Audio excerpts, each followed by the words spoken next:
आप सभी लोग रेडी हैं? मित्रों नमस्कार। आज इस बेहद महत्वपूर्ण प्रेस वार्ता के लिए हमारे बीच हमारे वरिष्ठ राष्ट्रीय प्रवक्ता और राज्यसभा सांसद सुधांशु त्रिवेदी जी हम सभी लोगों के बीच में हैं। पहले मैं उनसे विनम्र आग्रह करूंगा कि सुधांशु जी आप अपनी बातें रखें मीडिया के सामने, उसके बाद मैं भी कुछ टिप्पणियां करूंगा। मित्रों, अभी हम श्री राहुल गांधी जी की प्रेस कॉन्फ्रेंस देख रहे थे। उसको देखने के बाद मन में यह विचार उत्पन्न होता है कि गंभीरता और समझदारी क्या कांग्रेस के चरित्र में ही नहीं है?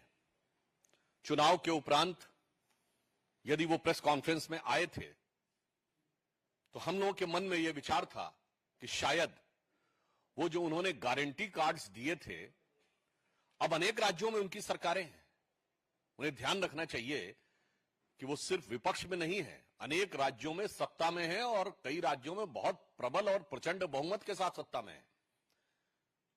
तो उनमें क्या वो करने जा रहे हैं या करना प्रारंभ कर दिया, उसके बारे में बताएंगे।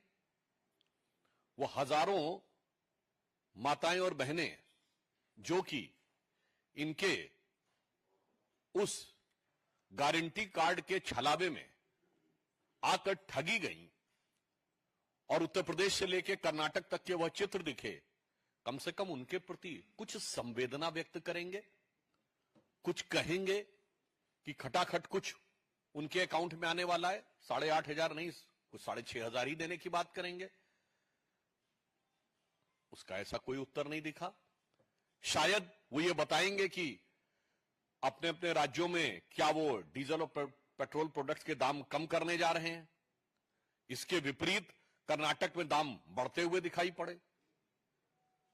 और तो और इस प्रकार के समाचार भी आए कि कैसे कौन कौन सी कंसल्टिंग कंपनियों को करोड़ों रुपए के कॉन्ट्रैक्ट दिए गए थे कि किस ढंग से ये सो कॉल्ड गारंटी कार्ड्स जो हैं इनका उपयोग किया जा सके जनता के बीच में प्रचार या यूं कहें भ्रम फैलाने के लिए। ऐसा भी कुछ दिखाई नहीं पड़ा। तो हम ये पूछना चाहते हैं कि महोदय, अब आप और आपका इंडी गठबंधन जो अनेक राज्यों में सत्ता में है, कम से कम अब जिम्मेदारी के रूप में कोई सरकार की तरफ से कार्य के बारे में बताएगा या नहीं? उसके विपरीत हमें इस विषय को लेकर कष्ट हुआ कि नीट परीक्षा के मुद्दे के ऊपर जब सरकार पूरी तरीके से सतर्क है, संवेदनशील है, सरकार इस विषय को लेकर संकल्पबद्ध है कि लाखों छात्रों के साथ किसी भी प्रकार का अन्याय नहीं होने दिया जाएगा। इसके लिए सरकार के मन में संवेदनशीलता भी है और सारी परिस्थितियों के ऊपर गहराई से नजर रखने की सतर्कता भी है। और इसमें जो जो लोग संलिप्त पाए जाएंगे उनके विरुद्ध कार्रवाई में कठोरता भी होगी।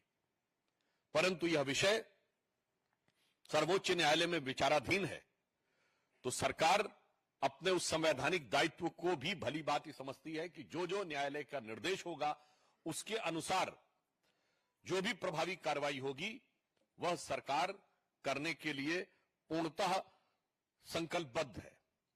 परंतु यदि विपक्ष के नेता के रूप में कोई ऐसे लोग राहुल गांधी जी आकर कहें, जिसे अगर सामान्य शब्द में कहा जाए कि तीसरे अटेम्प्ट में, थर्ड अटेम्प्ट में भी जो थर्ड डिवीजन नहीं पास हो पाए, अर्थात 100 सीटें भी नहीं पा पाए, वो आकर अपने को मेधावी छात्रों का प्रतिनिधि घोषित करने का प्रयास करें और जब यह विषय न्यायालय के विचाराधीन है तो न्यायालय के विवेक से ऊपर अपना विवेक दिखाने का प्रयास करें, तो यह साफ साफ लगता है कि उन्हें लाखों छात्रों के भविष्य के साथ कुछ लेना देना नहीं है।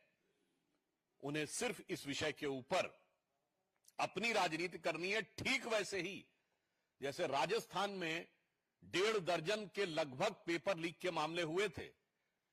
श्री राहुल गांधी जी ने एक शब्द उसके बारे में कभी बोला था, और इतना ही नहीं, आप सबको ध्यान होगा, वहां के मुख्यमंत्री जी तो एक बार इस विषय के ऊपर व्यंग और कटाक्ष के लहजे में बोल दिए थे, नहीं मुझे सब कुछ पता लग जाता है, मैं तो जादूगर हूं। इस प्रकार के बयानों के बारे में, असंवेदनशील बयानों के बारे में भी कोई टिप्पणी न करना बहुत दुखद नजर आता है। इसलिए हम कांग्रेस पार्टी से कहना चाहेंगे कि अब चुनाव समाप्त हो गए हैं। अब आप जहां सरकार में हैं, जिम्मेदारी निभाइए और बताइए कि केंद्र की सत्ता आपको नहीं मिली है, राज्य की जहां सत्ता मिली है, आप अपनी अपनी सो कॉल्ड गारंटी में क्या पूरा करने जा रहे हैं।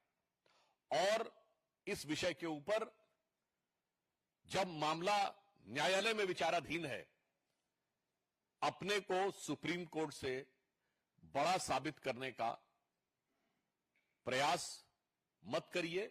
सरकार की तरफ से हम जब पुनः इस विषय को रेखांकित करना चाहते हैं कि हम पूरी संवेदनशीलता के साथ, सतर्कता के साथ, एक भी छात्र के भविष्य के साथ खिलवाड़ नहीं होने देंगे और सभी छात्रों को समुचित न्याय भी सुनिश्चित करेंगे। अब हमारे सहयोगी पार्टी के प्रवक्ता श्री शहजाद पूनावाला जी अपने विचार व्यक्त करेंगे। धन्यवाद सुधांशु जी। मित्रों, आज मैं केवल भारतीय जनता पार्टी के राष्ट्रीय प्रवक्ता की हैसियत से आपसे कुछ बातें नहीं रखना चाहता हूं, बल्कि जो लाखों अभ्यर्थी एस्पिरेंट्स हैं और उनके मन में उत्पन्न होने वाले कई सारे जायज सवाल और प्रश्न चिन्ह हैं, उन्हें प्रकट करते हुए मैं अपनी कुछ बातें बड़ी ईमानदारी से आपके सामने रखना चाहता हूं। वैसे हमारे देश में एक ऐसी भी प्रथा है कि 55-56 साल के व्यक्ति को भी चिर युवा माना जाता है, परंतु मैं तो उम्र से 35 साल का हूं और ये एग्जाम देना, शिक्षा में प्रतिभाग लेना, एग्जाम का स्ट्रेस और टॉप भी करना, ये सारी चीजें मेरी जिंदगी का बहुत बड़ा हिस्सा रही भी है और बहुत हाल ही तक ये हिस्सा रही है। इसीलिए ये कोई मेरे लिए कागज थमाकर बोलने वाला विषय नहीं है, बल्कि मैं आपके सामने जो भी बातें रखना चाहता हूं वो बातें मेरे व्यक्तिगत अनुभव है। मुझे याद आता है कि जब हम लोग एग्जामिनेशन देने जाते थे, जिन वर्षों में मैं विद्यार्थी के रूप में जाता था, उस समय यूपीए की सरकार थी, तो पहली बार हमने सुना कि सीए का पेपर लीक हुआ, पहली बार हमने सुना कि बीएड का पेपर लीक हुआ, पहली बार हमने 2006 में देखा एम्स का पेपर लीक हुआ, पहली बार हमने देखा 2009 में लॉ का पेपर लीक हुआ, पहली बार 2011 में AIEEE का पेपर लीक हुआ। ये हर साल पेपर लीक होने की जो प्रथा चलती थी और अनेकों स्ट्रीम्स की, वहां से हटकर आज हम ऐसी व्यवस्था में आए 2014, 15, 16 के बाद, जहां पर मल्टीपल एजेंसीज मल्टीपल पेपर जहां कराती थी, बड़े विनम्रता से मैं कहना चाहता हूं, जिसमें कोई अकाउंटेबिलिटी नहीं होती थी, उसको स्ट्रीमलाइन करके एक प्रयास किया गया कि जो एग्जामिनेशंस है वो स्ट्रीमलाइन तरीके से हो, उसकी अकाउंटेबिलिटी हो। पिछले वर्ष भी 1,30,00,000 स्टूडेंट्स ने अलग अलग परीक्षाएं दी हैं। इस वर्ष भी 80 लाख स्टूडेंट्स लगभग ने अलग अलग परीक्षाएं दी हैं। हमने देखा है कि किस प्रकार से सरकार के अनेकों प्रयासों से, ईमानदार प्रयासों से एक्सेस टू एग्जामिनेशन बढ़ा है, क्योंकि रूरल सेंटर्स खोले गए, सेमी अर्बन एरिया में सेंटर खोले गए, गांव तक एग्जामिनेशन देने की व्यवस्था बने। ये प्रयास लगातार किया गया है, क्योंकि एग्जामिनेशन देना कुछ शहरों तक का मामला नहीं हो सकता, गांव और सेमी अर्बन एरियाज में भी यह व्यवस्था होनी चाहिए। 13 भाषाओं में पहली बार परीक्षाएं होने लगी है, ताकि केवल 1 या 2 भाषाओं में सीमित ना रह जाए, बाकी की भाषा बोलने वाले बच्चे भी इसमें प्रतिभाग ले सके। आज उन बच्चों से भी आपको पूछना चाहिए कि वो कितना, मुझे लगता है, संतुष्ट महसूस करते हैं कि आज वो एग्जामिनेशन की प्रक्रिया डेमोक्रेटाइज हुई है, वो प्रक्रिया जो है एक्सेसिबल हुई है। यह भी एक अनुभव है। 26% महिलाओं का पार्टिसिपेशन इन एग्जामिनेशंस में बढ़ा है, यह भी एक अनुभव है। सिलेबस को रैशनलाइज किया गया है ताकि एग्जामिनेशंस आसान हो, ताकि कोचिंग क्लासेस की आवश्यकता ना पड़े और ताकि सभी व्यक्तियों को जो कोचिंग अफोर्ड ना भी कर सके वो भी एग्जाम्स में पार्टिसिपेट कर सके। यह भी एक प्रयास किया गया है और एग्जामिनेशन टेस्ट ना बढ़े। मैं ये सारी बातें आपको क्यों बता रहा हूं? मैं ये बातें इसलिए बता रहा हूं कि एग्जामिनेशन सिस्टम पहले जो बहुत ही कम लोगों तक सीमित था, आज उसका दायरा बढ़ाकर उसे डेमोक्रेटाइज करने की पूरी ईमानदार कोशिश की गई है। फिर भी जैसे मेरे वरिष्ठ साथी ने कहा है, बड़े विनम्रता से मैं स्वीकारता हूं, 24 लाख बच्चे अगर किसी एग्जाम में बैठते हैं, 4, 5, 6 सेंटर में कहीं पर कुछ अनियमितताएं होती है, उस पर सरकार पूर्ण तरीके से संज्ञान भी लेती है, उस पर जैसे जैसे इंफॉर्मेशन आती है कार्रवाई भी करती है। और ये सरकार का और हमारी पार्टी का ये आश्वासन है आप सभी लोगों को कि जिसने भी अगर कोई भी गलती की होगी तो उसको तो उसका सजा मिलेगी ही, उसको उसका दंड मिलेगा ही अवश्य। आपने देखा होगा कि कल भी प्रोएक्टिवली जब सरकार को पता चला कि नेट के एग्जामिनेशन में कुछ विसंगतियां हो सकती है, तो उसको तुरंत तरीके से रद्द करके सीबीआई तक उसकी जांच को सौंप दिया गया। अब मैं आज पूछना चाहता हूं कि जब इस प्रकार से व्यवस्थाएं लगातार बढ़ती जा रही है, आगे बढ़ रही है, तब राहुल गांधी आकर इस गंभीर और संवेदनशील मुद्दे पर, शिक्षा जैसे मुद्दे पर ओछी सियासत करते। मैं तो यूं कहूंगा कि राहुल गांधी प्रतीक है, उनका कल जन्मदिन था, ये वो प्रतीक बन चुके हैं कि केवल उम्र बढ़ने से विवेक का विस्तार नहीं होता। और यदि ऐसा होता तो राहुल गांधी ऐसी गंभीर विषय पर, चाहे तीसरी बार वो फेल हुए चुनाव में, वैसे मैं तो पास हुआ, लाखों अभ्यर्थी भी पास हो रहे हैं, वो तीसरी बार फेल हुए हैं, तो इसका मतलब यह है कि वो मध्य प्रदेश और गुजरात के युवाओं को गालियां बकेंगे। आपने उनका स्टेटमेंट देखा होगा, उन्होंने कहा कि गुजरात और मध्य प्रदेश एपिसेंटर है। आपको अगर किसी एग्जामिनेशन में कोई कमी लगती है राहुल जी, आप सांसद हैं, आप वरिष्ठ हैं आपकी पार्टी के, तो आप उस एग्जामिनेशन की खामियां निकालिए ना। पर उस खामी को निकालते निकालते या मोदी के खिलाफ आपकी कोई वैमनस्य होगी, मानसिक आपका कोई विरोध होगा, तो आप मध्य प्रदेश और गुजरात के युवाओं पर इतना बड़ा कुठाराघात करते हैं कि एपिसेंटर है, मतलब वहां पर कोई भी एग्जामिनेशन ठीक नहीं होती। आप सोचिए कि पूरे देश में जब हमारे मध्य प्रदेश और गुजरात के युवा किसी भी हिस्से में जाएंगे तो लोग तो उनको बोलेंगे तुमने तो एग्जाम ऐसे ही पास कर ली होगी चीटिंग करके, तुम तो वो पेपर लीक वाले स्टेट से आ गए ना। और अगर एपिसेंटर किसी को बुलाना है पेपर लीक का, तो बड़े ही स्पष्टता से कहूंगा कि ये पेपर लीक की पूरे देश में अगर कोई जननी है तो वो कांग्रेस पार्टी और उसकी राजस्थान की अशोक गहलोत जी की सरकार थी। राहुल गांधी जी, आप भारत जोड़ो यात्रा की बात कर रहे थे ना। भारत जोड़ो यात्रा में जो राजस्थान में 20 पेपर लीक हुए इनके शासनकाल में, 20, और उन 20 पेपर्स के लीक करने के पीछे जो मास्टरमाइंड थे वो राहुल गांधी के साथ भारत जोड़ो यात्रा में चलते थे। मैं बड़े गंभीरता से कह रहा हूं, मैंने राजस्थान में बहुत काम किया है, राजस्थान चुनाव देखे, राजस्थान के हर एक पत्रकार को पता है मैं किसकी बात कर रहा हूं। राजस्थान में जो पेपर लीक का मास्टरमाइंड था सुरेश ढाका, उसके वकील के रूप में कौन गया था? राहुल गांधी जी।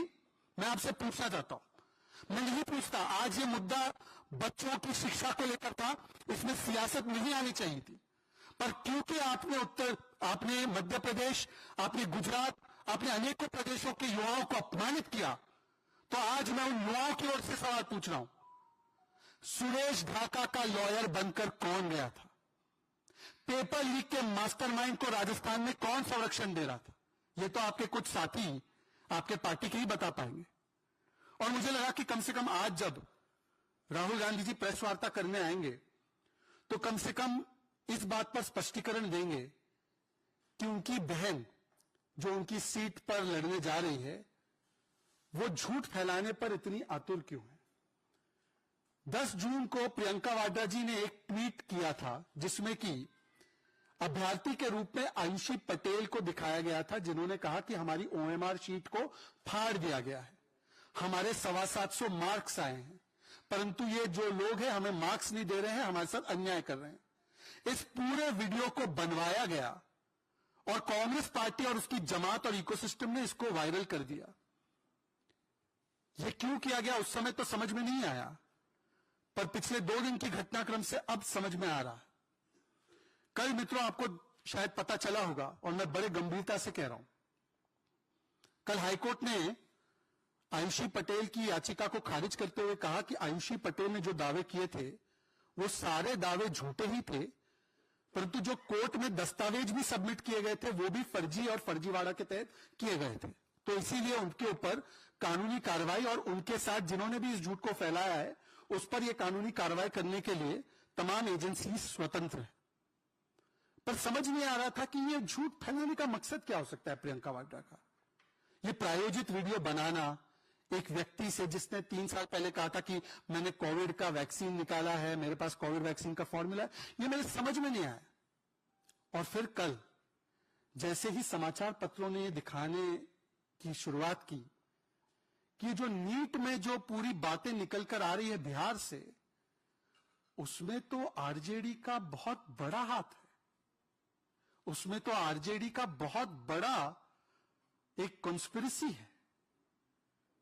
और तब समझ में आया कि आरजेडी के जो ये तार लगातार नीट की विसंगतियों के साथ जुड़ते जा रहे हैं, उससे ध्यान स्ट्रेटेजिकली भटकाने का और फिर किसी तरीके से अन्य एजेंसीज या केंद्र सरकार पर इसका पूरा ठीकरा फोड़ने का यह सुनियोजित ढंग से किया हुआ षड्यंत्र था। आज क्या सामने निकल कर आया है? आज सामने निकल कर यह आया है कि तेजस्वी यादव, आरजेडी के वरिष्ठ नेता, पूर्व उप मुख्यमंत्री, उनके सचिव प्रीतम वो व्यक्ति है जिनके रिश्तेदार है जो पूरे नीट के इन विसंगतियों के मास्टरमाइंड है, और उनका नाम है सिकंदर यादवेंदु। सिकंदर यादवेंदु नाम याद रखिए। ये छोटे मोटे जल संसाधन विभाग के एक जूनियर इंजीनियर थे कुछ साल पहले। जैसे आरजेडी की सरकार आती है, प्रथम परिवार के दरबार में इनका आना जाना लगा रहता है, करीबी है तेजस्वी के, करीबी है लालू जी के। तो इस छोटे से जूनियर इंजीनियर को जल संसाधन विभाग के इनको भेज दिया जाता है नगर विकास वाले विभाग में, और उनको पटना सहित बहुत बड़े बड़े शहरों का चार्ज भी दिया जाता है। पर भूख वहां पे कहां मिटेगी? अब भाई चारा चोरी करने वाली पार्टी पेपर चोरी करने पर आमादा है, तो उसने अपने व्यक्ति को फिट कर दिया अलग अलग विभागों में और कह दिया कि करो। और इस व्यक्ति ने जो मुख्य भूमिका में है, आप अगर एफआईआर पढ़े, उसके लिए गेस्ट हाउस का कमरा कौन बुक करवाता है?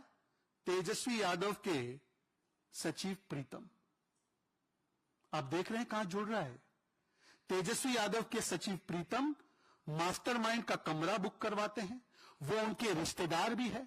मास्टरमाइंड भी वही व्यक्ति है जिनको बहुत बड़ी बड़ी पोस्टिंग और चीजें मिली है आरजेडी की सरकार में। और इस व्यक्ति ने मिलकर जो और भी कुछ अक्यूज के नाम एफआईआर में आए हैं, उन लोगों को उसी गेस्ट हाउस में प्रीतम के माध्यम से रुकवाने का काम, और वहां पर फिर जिस प्रकार से एफआईआर की बातें जो हमारे उप मुख्यमंत्री बिहार में उन्होंने बताई है कि कैसे उनको ये पेपर का एक्सेस दिया गया। समझ में तो यह भी आता है कि उनमें से एक जो अभ्यर्थी था वो उन्हीं की बहन का बेटा था, और उसने भी ये सारी चीजें कबूल, ये सारे स्टेटमेंट्स ऑन रिकॉर्ड है, ये सारा डेटा सामने आ चुका है, बयान, कन्फेशन, टेस्टिमनी, सारी चीजें। और तब समझ में आता है कि जब आरजेडी के भ्रष्टाचार की प्रवृत्ति से यह सारा मामला जुड़ता है, तब किसी तरीके से ध्यान भटकाने के लिए और किसी तरीके से मन में शक उत्पन्न करने के लिए दोनों भाई बहन इस प्रकार से झूठ फैलाने का और देश को दिग्भ्रमित करने का बेड़ा उठाते हैं। और इसीलिए मैं आज राहुल जी से पूछना चाहता हूं, प्रियंका वाड्रा जी ने आयुषी पटेल का वो ट्वीट अभी तक डिलीट भी नहीं किया, ना उसके लिए माफी मांगी। ये इसलिए किया जा रहा है ताकि भोले भाले बच्चों को बौखलाकर, बहकाकर बताया जा सके कि आरजेडी का इसमें कोई लिंक नहीं। अगर ऐसा नहीं है तो क्या प्रियंका वाड्रा आकर माफी मांगेंगी? अगर ऐसा नहीं है तो राहुल गांधी जी बताएंगे कि इंडी अलायंस के उनके खासम खास साथी, जिनके साथ वो पता नहीं कतला, रोहू, पता नहीं कौन सा फिश खाते हैं, उन्होंने तो स्टूडेंट्स के साथ क्या करवाया है? राहुल गांधी जी क्या कहेंगे इन विषयों पर? राहुल गांधी जी का कुछ दिन पहले आपको ट्वीट याद होगा, और उसी से उनकी प्रवृत्ति स्पष्ट होती है। एक अखबार में एक स्टोरी छपी कि ईवीएम को ओटीपी और मोबाइल से अनलॉक किया जाता है। तो जो पिछले 20 वर्षों से चुनाव लड़ रहे हैं, जिनको पता है कि ईवीएम का ओटीपी और मोबाइल से कोई लेना देना नहीं, वो उस आर्टिकल को और भी एम्पलीफाई करते हैं, प्रसारित करते हैं और पूरे देश में इलेक्शन कमीशन, इलेक्शन की प्रक्रिया और ईवीएम के खिलाफ जो माहौल उत्पन्न करते हैं। और यही प्रवृत्ति आज भी की जा रही है। कुछ खामियां, कुछ गलतियां रहेंगी, निश्चित उस पर कार्रवाई होगी, कठोरतम कार्रवाई होगी। पर जब आपका मकसद सियासत करना होता है, तब ध्यान भटकाकर झूठ का प्रचार करना, यह राहुल गांधी और प्रियंका वाड्रा का चरित्र बन चुका है। और इसीलिए इन स्पेसिफिक सवालों पर उनका जवाब क्या है, इसका हम इंतजार करेंगे। किसी के सवाल इसी विषय पर होंगे तो आप प्लीज बताइए।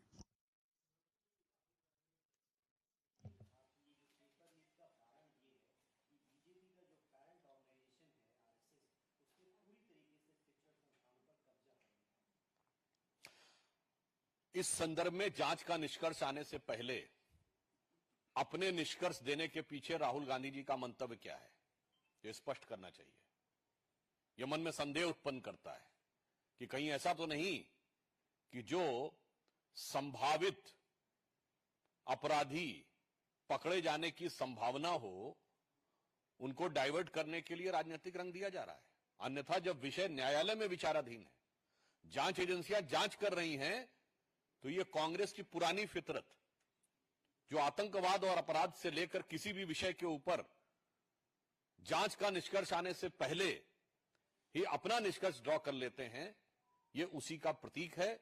और यह एक गहरा संदेह पैदा करता है कि जो रियल कल्प्रिट्स हैं, उन तक यह विषय पहुंचे और उससे पहले हम इस विषय को राजनीतिक रंग देने का प्रयास कर लें, तो यह प्रकारांतर से इनडायरेक्टली उन कल्प्रिट्स के लिए एक बचाव का रास्ता निकालने के प्रयास हो सकता है। अन्यथा मैं उनसे पूछना चाहता हूं, कोर्ट के निर्णय और जांच के निष्कर्ष से पहले वो किस आधार पर बातें बोल रहे हैं। और एक और बात मैं कहना चाहता हूं, भ्रम फैलाना इनका सदैव से कारण रहा है। याद करिए, 3 साल पहले बच्चों के विषय को लेकर, इस प्रकार के संवेदनशील विषय के ऊपर इस तरह की राजनीति से बाज आना चाहिए। याद करिए अप्रैल 2021, जिस समय कोविड की सेकेंड वेव चरम पे थी, इन लोगों का ऑफिशियल बयान था और ट्वीट्स भी अवेलेबल हैं कांग्रेस नेताओं के, जिन्होंने कहा बच्चों का वैक्सीन मोदी सरकार ने विदेश भेज दिया।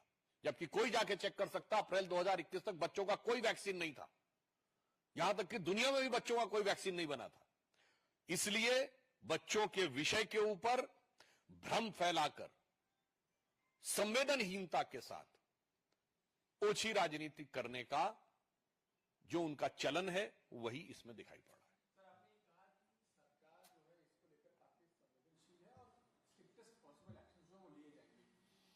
छात्रों को जो 9 लाख छात्र निकले घर से गर्मी में पेपर देने के लिए, 3 से 6 का समय भी था पेपर देने का, पेपर कैंसिल हो जाते हैं, एग्जामिनेशन कैंसिल हो जाते हैं, उनको सरकार की तरफ से, पार्टी की तरफ से, आप क्या कहेंगे? देखिए, सरकार संवेदनशील है, इसका प्रमाण यह है कि जैसे ही कुछ विषय पे संदेह उत्पन्न हुआ तो नेट की परीक्षा को कैंसिल कर दिया गया। और सिर्फ कैंसिल ही नहीं किया गया, उसकी जांच देश की सर्वोच्च इन्वेस्टिगेटिव एजेंसी, सबसे बड़ी जांच संस्था सीबीआई को दे दी गई। यह सरकार की संवेदनशीलता का प्रमाण है। जहां तक नीट की परीक्षा की बात है, तो हमने बहुत स्पष्ट कहा, एजेंसीज भी जांच कर रही हैं और मामला न्यायालय में विचाराधीन है। इसमें हमारे शिक्षा मंत्री जी स्पष्ट रूप से कह चुके हैं, यदि प्रक्रिया में किसी प्रकार के संशोधन की आवश्यकता होगी तो प्रक्रिया में संशोधन करेंगे। जांच में जो लोग संलिप्त पाए जाएंगे उनके विरुद्ध कठोर कार्रवाई करेंगे। तो सरकार का मंतव्य और न्यायालय का जो निर्देश होगा उसका अक्षरशः पालन करेंगे।